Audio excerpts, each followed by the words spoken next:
Cardiologist आहे, ठीक आहे.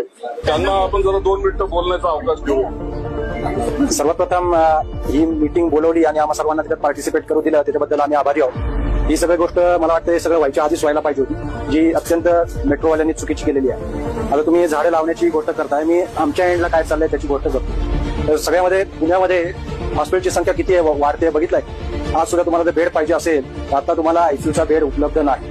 जेव्हा मी या शहरात स्टुडंट म्हणून आलो 1992 मध्ये, त्यावेळेला हार्डली 2-4 हॉस्पिटल होती आणि मी ससून हॉस्पिटलचा स्टुडंट आहे. ससून हॉस्पिटलने 4 वर्ष काम केलेलं आहे. त्यावेळेला हृदयरोगाचं प्रमाण किंवा तुमच्या फुफ्फुसाच्या आजाराचं प्रमाण किंवा तुमच्या किडनीच्या आजाराचं प्रमाण फार कमी होतं. आज तुम्हाला पुण्यामध्ये इतकी कॅन्सरची हॉस्पिटलची गरज का भासायला लागली? कारण तुम्ही निसर्गाचा ऱ्हास केलेला आहे. तुम्ही त्याच्या उरावरती बसून तुमचा जो विकास आहे तो करण्याचा प्रयत्न करताय आणि हे तुम्हाला कदाचित युरोचा रेट, पैशाचा रेट किंवा तुमच्या गुडघ्यांचा रेट हे तुम्हाला फक्त पैशाच्या गोष्टीत करताय.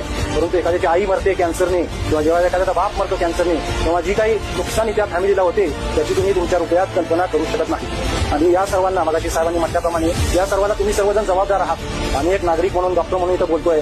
फुफ्फुसाच्या कॅन्सरचं प्रमाण प्रचंड वाढलेलं आहे. लोकसंख्या एवढी वाढलेली आहे, ऑक्सिजन मिळत नाहीये. कोरोनामध्ये बघितलं तुम्ही सर्वांना. कोरोनामध्ये जी काही हालत तुमची सर्वांची झाली होती ती लगेच 5 वर्षात विसरून गेला तुम्ही. लास्ट तरी वाटायला पाहिजे ना तुम्हाला सर्वांना. अत्यंत बेजबाबदारपणे फक्त पैशाच्या बाबतीत तुम्ही गणित करताय, परंतु माणसाच्या मनुष्याच्या जीवनाची किंमत तुम्हा कुणाला राहिलेली नाही. पुणे म्युनिसिपल कॉर्पोरेशन म्हणजे भ्रष्टाचाराचा सगळ्यात मोठा अड्डा आहे आणि मी अनुभवतो. ठीक आहे, म्हणजे काय दाखवेल प्रूव्ह करून थोड्या काळाने हो म्हणजे करायलाच लागेल. स्किन कॅन्सर जे काही तुमच्या सगळं जोडलेलं आहे.